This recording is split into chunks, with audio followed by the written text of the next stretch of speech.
Many women experience domestic violence and sexual assault, but oftentimes don't have a place to go for help. That's why this center here on Detroit's West Side will add to what some are calling a domestic violence resource desert. Nonprofit organization Supreme Transitions founder Erica Murria recently opened this new facility, which became Detroit's first ever one-stop shop for advocacy needs for survivors of domestic violence and sexual assault, including male survivors and the Black LGBTQ survivors and victims. Erica Murria founded Supreme Transitions 14 years ago. They've served hundreds of Detroiters in that time and are now increasing their impact. The new office provides an opportunity for victims and survivors to meet an advocate or navigator. They help people understand all of the options and rights while also providing safety and exit plans.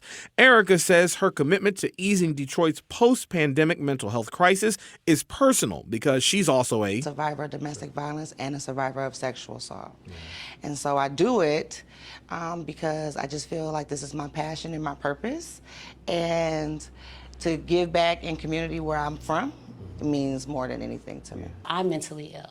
Right, so on top of being a survivor of domestic violence and sexual assault, I deal with anxiety and I deal with depression. Yoga and healing instructor Lisa Hillary Johnson has spent the last 25 years turning her internal demons into healing for others.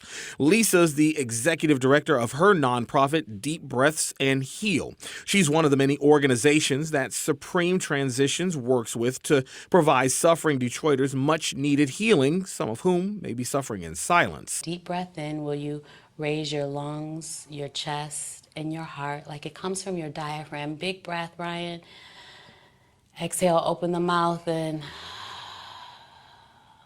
you let the breath come out. She also has a yoga studio inside the building to help victims and survivors internally restore their sound mind, body, and soul. So yoga is a breathing practice, right? And it's a practice that takes us back to a place of peace, a place where we relax our nervous systems.